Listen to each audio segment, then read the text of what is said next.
여러분 안녕하십니까? 반갑습니다. 자, 드디어 우리 기본사 문제집 공부하셨고 마지막으로 우리 마무리 특강입니다. 뭐 일일 특강 이런 표현도 쓰죠. 그래서 우리가 시험 문제 나올 부분 위주로 해서 문제 위주로 정리했습니다. 그리고 어느 것이 중요한가, 어느 것이 시험 문제에 나올 수 있나, 이런 문제들로 우리 편집을 했어요. 자, 그래서 우리 다시 한번 복습을 해보면 우리 그 논수령 한 문제 나오잖아요. 논수령 한 문제. 그거는 40점이에요. 그건 20분에 쓰셔야 됩니다. 그리고 약수령 세 문제 나오잖아요. 그거는 10분에 한 문제 쓰시고 20점이에요. 그러니까 우리가 암기를 해서 쓸 수는 없는 것이죠. 목차와 키워드를 잡고 쫙 쓰셔야 됩니다. 보고스레도 못 써요. 보고스레도 양이 많기 때문에.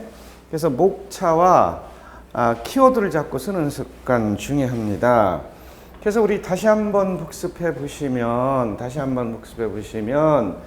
자, 우리 사례형 준사례로 시험 문제가 나왔다. 이것이 보통 20분 40점짜리 1번으로 출제가 많이 되고 있죠.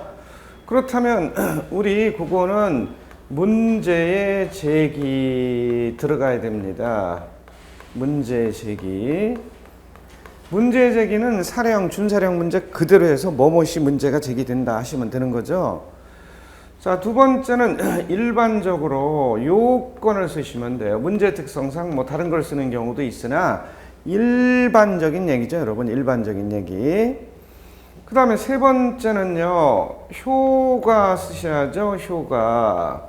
효과는 결과입니다. 자, 배점은 여기에 제일 많아요. 여기를 제일 많이 쓰는 게 좋습니다. 네 번째는요, 네 번째는 결어가 나와야 되겠죠, 여러분. 네 번째는 결어가 나와야겠죠. 그래서 이 네 가지 목차는 나와야 기본 점수가 나오는 겁니다, 여러분. 그러면 사례형, 준사례형이 아니라 그냥 논술하시오 해서 논수령으로 나왔어요. 그러면 논수령, 최근에는 논사례형을 어느 과목이라도 1번에다가 사례, 준사례로 출제하는 경향이 많습니다.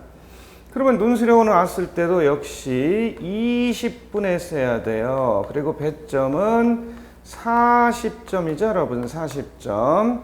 그래서 역시 문제 제기가 아니라 서론 이렇게 쓰시면 돼요. 서론 부분에는 물론 의를 제일 먼저 쓰셔야 되겠죠. 의. 그 다음에 두 번째 요건, 세 번째 효과 똑같아요. 그리고 효과에 배점을 두는 거 똑같습니다. 그리고 논수령으로 나왔을 때 뭐뭐에서 논하라 이렇게 나왔을 때는 네 번째 여기는 결론이죠.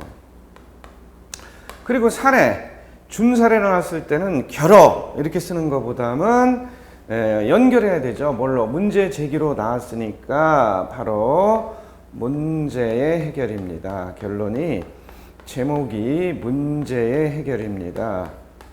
그래서 우리 똑같은 얘기지만 이렇게 목차를 잡고 그 다음에 키워드 잡고 한두 줄씩 써주는 거 중요합니다.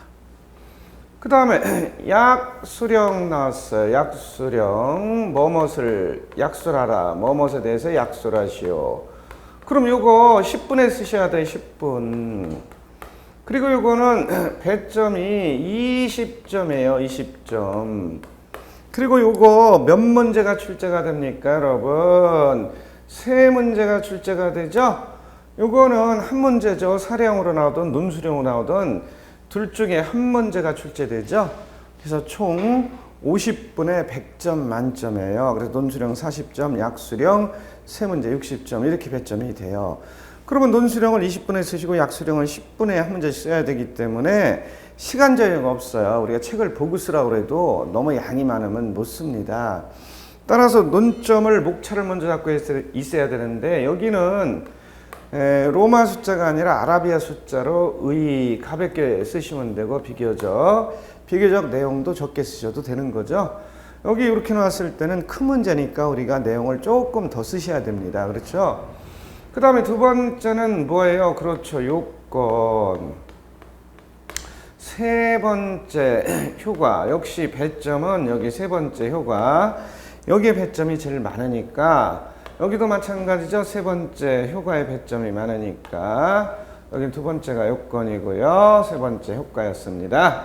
자, 그래서 네 번째 여기는 뭐로 써주느냐, 문제 해결이나 결론이 아니라 결어해서 맨 끝에는 관련 판례, 여기도 마찬가지죠. 쟁점상 학설의 대립, 아니면 여기서 못 써준 거, 아니면 여기서 못 써준 거 써주셔도 좋습니다.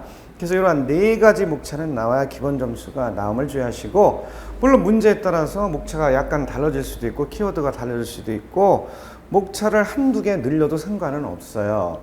그러나 아무리 시간이 없더라도 요 네 가지 목차는 나와야 기본 점수가 나오지, 네 가지 목차에서 하나라도 빠지면 감점 요인이 되심을 주의하시기 바랍니다.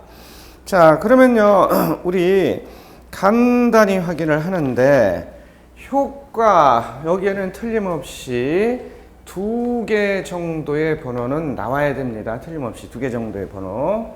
여기도 마찬가지예요. 두 개 정도의 번호는 나와야 돼요. 두 개 정도의 번호는. 자, 네 개 나오면 더 좋고요. 그럼 우리 1쪽에 보시면 계약법 총정리 특강에서 범위가 나와 있어요. 계약법 총론, 계약법 강론.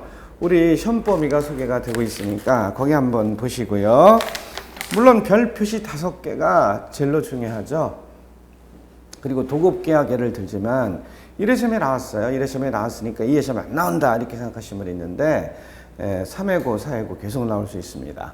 우리가 준비하는 사회 시험에도 약수령이든 논수령이든 준사례든 출제, 기출문제는 또 출제가 되니까 우선 기출문제 확인하시는 거 중요합니다.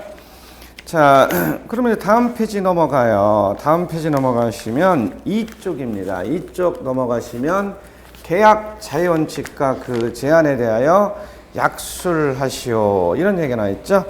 계약 자유원칙과 그 제한에 대해서 약술하시오. 이렇게 나와 있어요.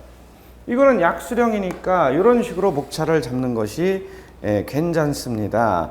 그러나 상황에 따라서는 이런 식으로 목차를 잡아도 되느냐, 로마 숫자가 아니라 아라비아 숫자가 아니라 로마 숫자를 써도 되느냐, 관계는 없어요. 로마 숫자든 아라비아 숫자든 관계는 없는데 약수령은 이렇게 가볍게 써줘도 상관은 없습니다. 자, 그럼 이쪽에 보시면 계약 자유원칙과 그 제한에 대해서 약술하시오, 이런 얘기가 나와 있어요. 계약 자유의 원칙과 그 제한에 대해서 약술하시오, 이렇게 나왔어요. 실제 답안 작성을 할 때 제목을 써야 되느냐? 제목 꼭 쓰셔야 돼. 제목 꼭 쓰셔야 돼요. 실제 2차 시험 볼 때 답안 작성할 때 제목 꼭 써야 되느냐? 제목 꼭 쓰는 게 좋습니다. 그럼 여기서는 첫 번째 의를 쓰시면 되겠죠? 의. 자, 의는 계약 자유의 원칙이란 그리고 뭐뭇을 말한다, 이렇게 쓰셔도 돼요. 가볍게 소박하게. 자, 한 줄은 너무 작으니까 두 줄 이상은 쓰셔야 돼. 그래서 이쪽에 세 번째 줄을 보시면 사람은 누구나 독립적 인격을 가진 권리주체로서 자신의 자유로운 의사에 따라, 자, 키워드는 자신의 자유로운 의사에 따라, 이거죠. 자신의 자유로운 의사에 따라 자신의 생활관계를 형성할 수 있는데 이것을 우리는 계약 자유원칙이다, 이렇게 봅니다. 그래서 키워드는 요거니까 요걸 가지고 우리 한두 줄 써주는 거 생각해 보기로 하겠습니다. 자, 여러분, 이어서 두 번째 내용입니다. 내용. 의가 나왔으니까 계약 자유원칙과 그 제한 내용입니다. 그럼 여기서 제일 중요한 것은 계약 자유의 원칙이죠. 첫 번째 계약 자유의 원칙은 계약 체결의 자유입니다. 계약 체결의 자유. 계약을 할 거냐 안 할 거냐, 이 자체가 자유죠. 자, 갑이라는 사람이 있는데 건물을 소유하고 있어요. 이 건물을 팔려고 합니다. 매매 계약 법률 행위를 하려고 합니다. 그러면 계약을 할 거냐 안 할 거냐, 팔 거냐 말 거냐, 매수인 의뢰 입장에서 살 거냐 말 거냐, 계약 체결의 자유가 있죠. 그래서 계약 체결의 자유와 관련해서 그림으로 추출해서 간단히 한 줄 써주시기 바랍니다. 두 번째는요, 상대방 선택의 자유죠. 누구와 계약을 할 거냐, 을과 계약을 할 거냐, 병과 계약을 할 거냐, 상대방 선택의 자유도 있다는 겁니다. 상대방 선택의 자유. 그 다음에 세 번째는요, 내용 결정의 자유죠. 매매 계약이냐, 증여 계약이냐, 교환 계약이냐 해서 우리 내용 결정의 자유입니다, 여러분. 내용 결정의 자유. 자, 요거 한두 줄씩 키워드 잡고 목차 키워드 써줄 수 있죠? 계약 체결의 자유란 뭐뭇을 말한다, 이런 식으로. 그 다음에 네 번째 뭡니까, 여러분? 방식의 자유죠. 계약 방식의 자유. 방식의 자유는 구두로 계약할 거냐, 계약서를 쓸 거냐, 안 쓸 거냐. 좀 위험한 분이에요. 그러면 공증을 할 거냐, 안 할 거냐, 이런 것을 우리 자유롭게 선택할 수 있다. 그런 얘기죠. 그런데 우리 계약 자유원칙과 그 제한에 대해서 설명을 하라고 하니까 이런 계약자의 원칙도 세 번째 제한이 된다는 겁니다. 제한. 그래서 세 번째는 제한을 설명하시기 바랍니다. 자, 우리 여기 마무리 특강 자료 보시면 이쪽에 다 나와 있죠?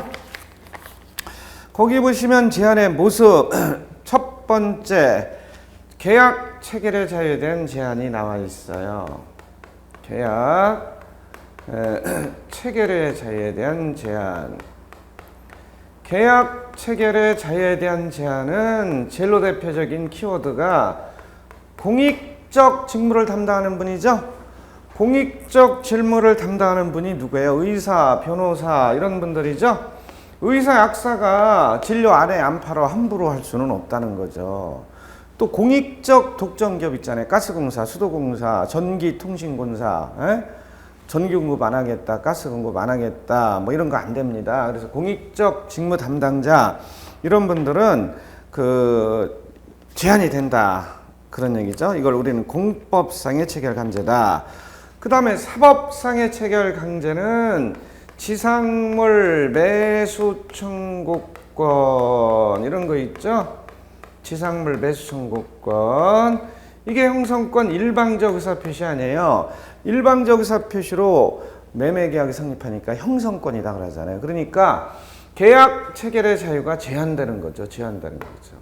또 부속물 매수 청구권 마찬가지죠. 자, 요것도 우리 단독행위 형성권 일방적 의사표시, 일방적 의사표시로 법률 관계 발생, 변경, 소멸을 가져옵니다. 따라서 일방적 의사표시로 매매계약이 성립하므로 계약 체결의 자유가 제한되는 가장 대표적인 키워드입니다, 여러분. 그게 우리 책 이쪽에 중간 부분에 나와 있잖아요. 그 다음에 두 번째, 상대방 선택의 자유도 제한된다는 겁니다. 상대방 선택의 자유도 제한된다. 상대방 선택의 자유에 대한 제한. 이건 어떻게 제한이 될까요? 그렇죠. 노조 가입을 이유로 한 고용거부의 금지. 자, 또 여성을 채용할 때 용모 단정, 뭐 키 165 이상, 뭐 이런 거 안 되겠죠. 따라 상대방 선택의 자유는 남녀고용평등법 6조, 남녀고용평등법 6조. 또 뭐가 있어요? 노동관계법, 노동관계조정법 81조. 노동관계조정법 81조 해서 노조 가입을 이유로 한 고용 거부는 금지되어 있죠. 면접할 때 노조할 거냐? 에? 노조하면 무조건 해임한다. 이런 건 안 됩니다. 상대방 선택의 자유에 대한 제한이다.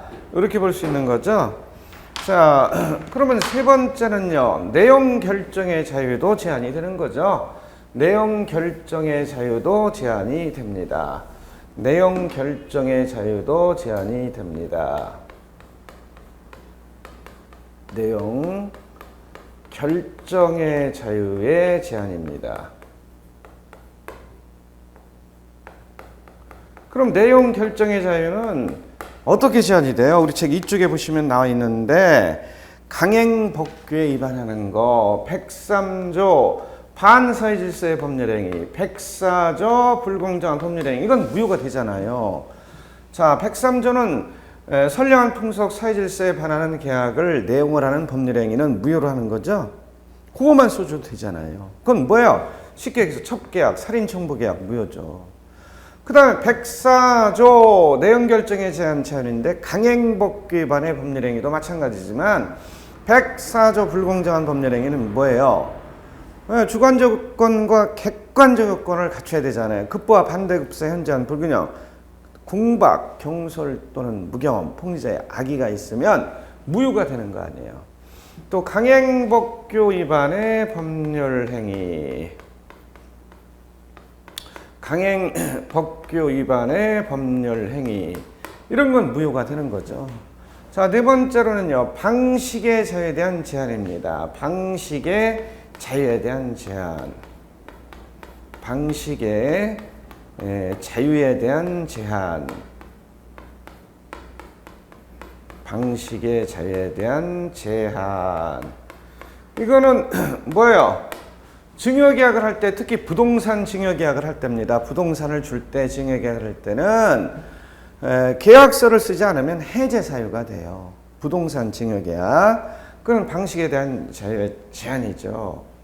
부동산 증여계약.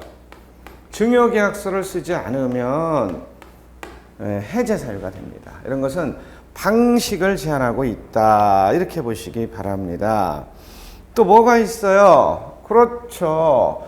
국토의 계획 및 이용에 관한 법률에 따라서 토지 거래 허가 지역이 있단 말이죠. 그러면 시장, 군수, 구청장의 허가를 득하라. 그러면 거민에 가름할 수 있죠. 또 거민 계약서, 부동산 투기를 방지하기 위해서 시장, 군수, 구청장의 거민 계약을 하는 거 이런 것은 방식의 자유를 제한하는 것이다. 우리 이렇게 볼 수 있어요. 그 다음에 네 번째는 결여 요거죠.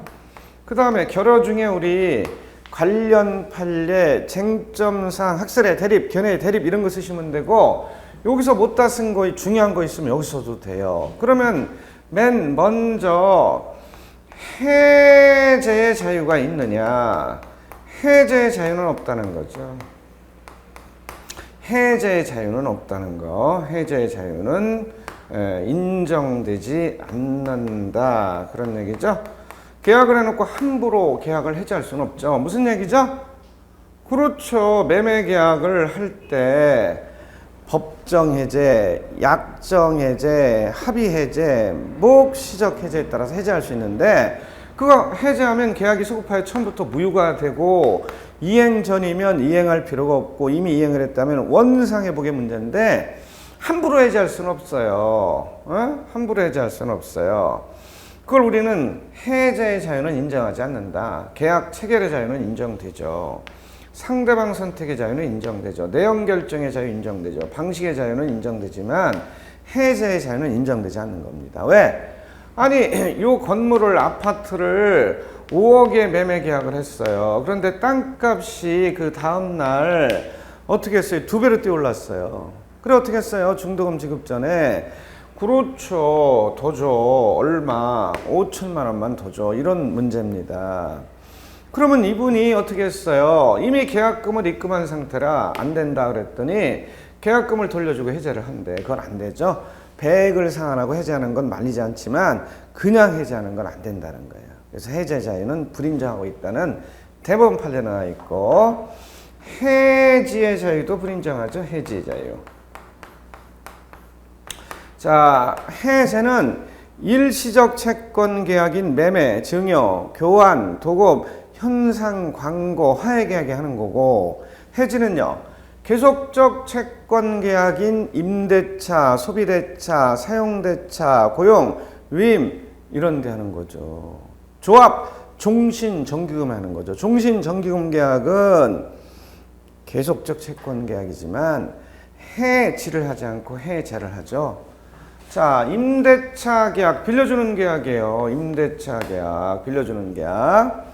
그러면요, 이 임대차 계약은 법정 해지와 약정 해지가 있는데 차임을 이기상 연체 체납을 하면 해제할 수 있어요. 해제하면 소급표가 없고 장래를 향한 효력이죠. 따라서 해제한 때 그때부터 무효가 되고 연체된 차임은 청산할 의무가 있다. 이렇게 된단 말이죠. 그런데 정당한 이유 없이 마음대로 해제한다? 이건 안 되죠. 땅값이 2배로 올라서 보증금, 월세 차임을 2배로 올려달라. 이런 건 안 되는 거죠. 안 올려주면 해제하겠다. 이런 건 안 되는 거죠. 그래서 그런 자유는 없다 하는 관련 판례를 설명했습니다. 자, 그런데 이쪽에 맨 끝에 4번 계류해 보시면 계약자의 원칙은 헌법상 행복 추구권 쪽에 함축된 일반적 행동 자유권으로 파생된다. 그래서 헌법상 행복 추구권이다. 이런 거 한두 줄 써주시면 고득점까지도 가능해요. 그래서 우리 4가지 묵차는 필수적으로 서술해 주시기 바랍니다. 자, 요거 특강 마치면 우리 쓰기 연습, 실제 답안지를 가지고 쓰기 연습과 모의고사 응시하시기 바랍니다. 자, 3쪽 넘어갑니다. 3쪽 넘어가시면 뭐 나와요? 약관에 대하여 약술하시오. 이런 얘기 나와 있죠? 3쪽 넘어가시면 약관에 대해 약술하시오. 그런 얘기 나와 있어요. 약관에 대해서 약술하시오. 약관에 대해서 약술하시오. 일단 약술형이니까 의를 써야 되겠죠. 자, 우리 대기업과 금융기관, 은행 등 대기업과 우리 소비자, 고객이 계약을 할 때 갑질하는 경우가 있잖아요. 갑질. 예? 요즘에 갑질이 유행이죠. 그래 갑질하다가 큰 코 다치는 기업들 봤잖아요.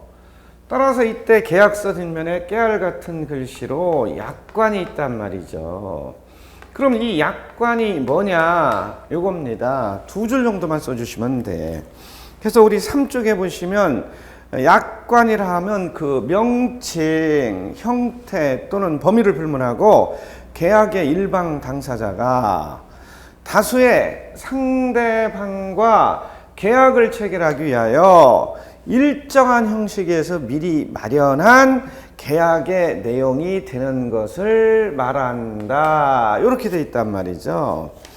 그 다음에 2번째 약관 규제에 대해서 나와 있어요. 자, 약관에 대해서 약술하시오. 약관에 관해서 약술하시오. 이렇게 나올 수도 있지만 약관의 구속력과 그 근거에 대해서 약술하시오. 이렇게 나올 수도 있고요. 약관의 규제에 대해서 약술하시오. 이렇게 나올 수도 있어요. 어찌됐든 의의는 필수적으로 써줘야 되겠죠? 의의는 필수적으로 써줘야 돼요. 그래서 3쪽에 맨 끝에 3번에 구속력 이걸 띄울 수도 있습니다. 규제를 띄울 수도 있어요. 자, 규제, 약관 규제 첫 번째 약관 규제법에 따르는 거죠. 약관 규제법 소개가 되고 있어요. 그래서 경제적 약자를 보호하고 각자의 실질적 평등을 이루기 위해 약관에 법적 규제가 필요하게 되어 1986년 약관규제법이 제정된 겁니다. 그 다음에 2번째는요, 시정조치권고 소개가 되고 있죠. 그래서 3쪽입니다. 공정거래위원회는 사업자가 위반한 경우에는 사업자에게 해당 불공정 약관 조항의 삭제, 수정 등 시정에 필요한 조치를 권고할 수 있다는 거죠. 권고만 하는 게 아니라 명령도 할 수 있어요. 세 번째는 시정조치 명령입니다, 여러분. 시정조치 명령도 할 수 있죠.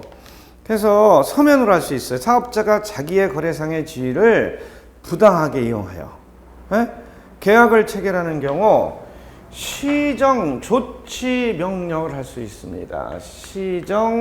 시정조치 명령도 할 수 있다. 그런 얘기죠. 시정조치 명령도 할 수 있다. 우리 확인하셨어요. 그 다음에 네 번째 관청인과 약관 등의 시정이죠. 관청인과 약관 등의 시정. 관청인과 약관 등의 시정입니다.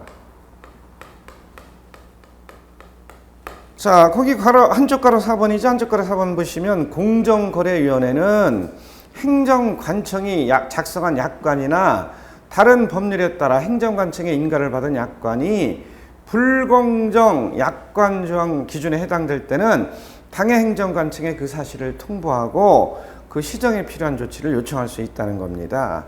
그 다음에 5번째 약관 심사 청구입니다. 약관 심사 청구. 약관 심사 청구 나와 있어요. 그래서 한국소비자원 최근에 역시 많은 일들을 하고 있죠. 그리고 전국에 소비자학과가 서울대 등 20군데 이상 생겨났어요. 소비자의 권리가 그만큼 중요합니다. 따라서 한국소비자원 및 사업자단체는 약관 조항이 이 법에 위반되는지 여부에 관한 심사를 공정거래위원회에 청구할 수 있다. 그런 얘기죠. 공정거래위원회에 청구할 수 있다. 이걸로 키워드 잡으시기 바랍니다. 그 다음에 세 번째 구속력이죠. 약관은 구속력이 있느냐 그런 얘기죠. 자, 우리가 약관의 내용에 따라야 됩니다. 약관의 내용에 소비자 고객이. 그런데 좀 억울한 면이 있지 않잖아. 억울한 면이 있지 않아 있습니다. 자, 무슨 얘기예요? 그렇죠. 아니, 나 읽어보지도 않았잖아. 근데 나중에 읽어보니까 계약서 뒷면에 깨알 같은 글씨로 나와 있더라. 따라서 나 이거 인정 못해. 이게 되느냐? 안 된다는 거예요. 그럼 왜 그러냐? 약관의 구속력의 근거가 뭐냐? 약관이 법 규범이냐, 법이냐, 법 규범이냐 이런 건 아니라는 겁니다. 그럼 뭐냐? 당사자가 계약 내용에 포함시키기로 합의를 봤다 이런 뜻이라는 겁니다. 그래서 3쪽에 보시면 첫 번째 1번 합의 나와 있잖아요. 그 자체가 법규범 또는 법규범적 성질을 가지는 것이 아니라 계약 당사자서에서 계약 내용에 포함시키기로 합의하였기 때문이다. 그런 얘기예요. 포함시키기로 하는 합의가 있었기 때문이다. 이렇게 본다는 거죠. 법규범 하면 틀립니다. 그 다음에 관련 판례가 하나 소개가 되고 있어요. 자, 3쪽에 맨 끝에 보시면 관련 판례, 은행거래약관도 다른 일반 거래약관과 마찬가지로 그 본질은 계약의 초안, 즉 예문에 불과하므로 그것이 계약 당사자에 대해 구속력을 가지려면 계약 당사자에서 계약 내용에 포함시키려 하는 합의가 있어야 할 것이다 하는 역시 똑같은 판례가 소개가 되고 있습니다. 이것이 약관이 우리에게 구속력을 가지는 경우이다. 그런 얘기죠. 그 다음에 약관이 계약으로 편입되는 문제, 약관이 계약으로 편입되는 문제 파악해 봅니다. 네 번째, 약관이 계약 내용으로 편입되는 문제. 우리 4쪽의 첫 번째 줄 4번 계약의 편입. 첫 번째, 명시 설명 의무가 있다 그런 얘기죠. 명시 설명 의무가 있다. 자, 한쪽 가로 1번을 쓰셔도 되고요. 가로 1번을 쓰셔도 되고, 이 정도는 관계없습니다. 재량이니까 이 정도는 우리 편한 대로 쓰셔도 돼요. 그래서 다소가 판례는 계약설로 보아 사업자에게 명시 설명 의무가 있다는 겁니다. 사업자는 명시 설명 의무가 있다. 사업자 갑은 갑질만 하지 말고 명시 설명 의무가 있다는 겁니다. 그래서 계약 내용 약관에 대해서 설명 명시를 해줘라. 그런데 법령에 정해져 있는 거다. 그럼 명시 설명 의무가 생략되겠죠. 예? 자, 그래서 판례 소개가 되고 있고요. 명시 설명 의무의 제외 한쪽 가로 3번으로 소개가 되고 있죠. 이건 언제요? 그렇죠. 상대방이 별도의 설명 없이도 고객을 충분히 예상할 수 있다. 아니면 이미 법령에 정해진 것이다. 법조문에 있는 것이다. 이런 거. 자, 한쪽 가로 2번으로 소개가 되고 있는데, 자, 3번에다가 판례를 넣습니다. 그럼 우리 자료, 강의 자료, 수업 자료 4쪽에 4번에 한쪽 가로 3번, 2번이죠. 한쪽 가로 2번 판례. 은행거래약관에서 예금 채권에 관한 양도금지의 특약, 자동차, 종합보험계약상, 가족운전자 한정운전 특약 등은 명시 설명 의무의 대상이 된다 하는 판례도 나와 있어요.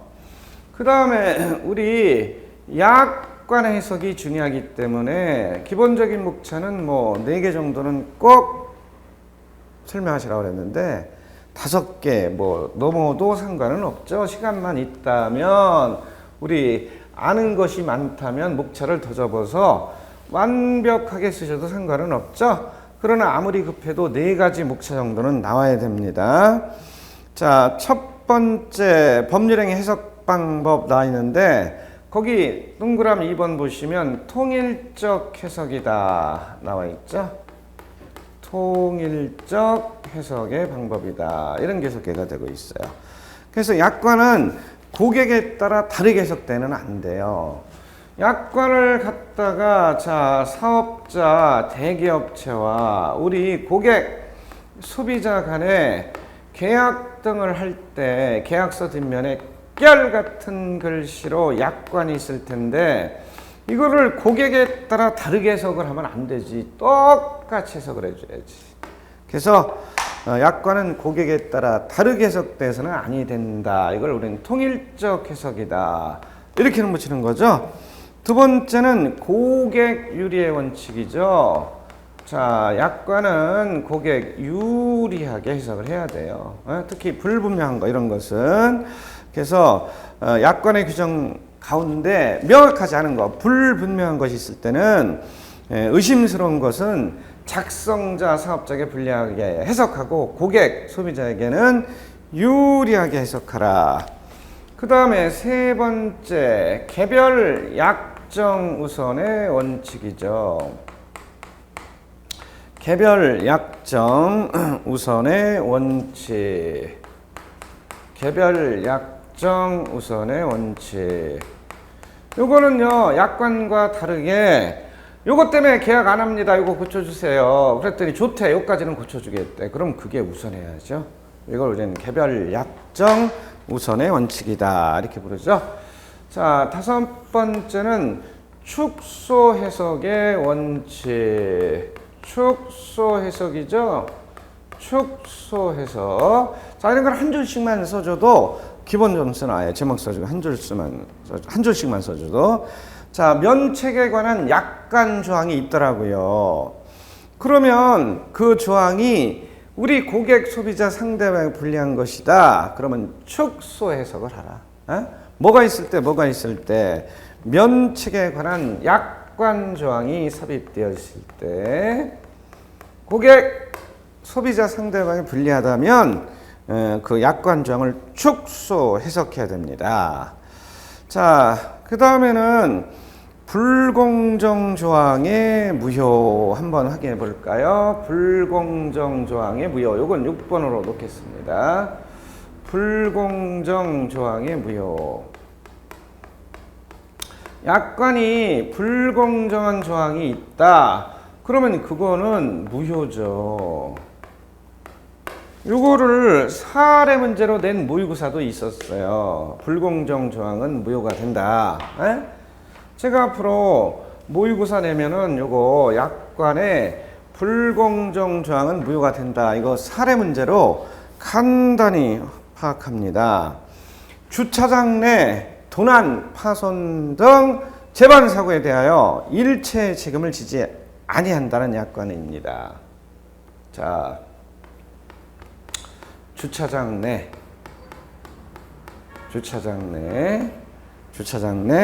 도난, 파손 등 도난, 파손 등 재반 사고에 대하여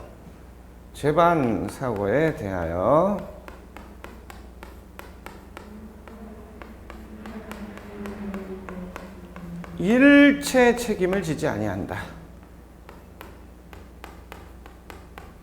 일체의 책임을 지지 아니한다. 일체 책임을 지지 아니한다. 요거는요, 바로 불공정 약관 조항 무효가 되는 겁니다. 요게 그래서 문제가 된 경우도 있었어요. 자, 운동장을 빌려주면서 운동을 한단 말이에요. 그래서 운동 경기 중 사고 시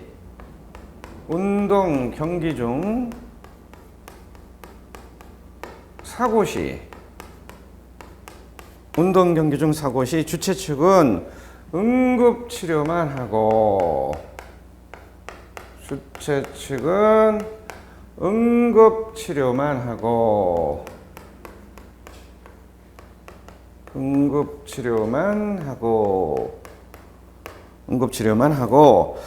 보상 책임을 지지 않는다는 약관입니다. 보상 책임을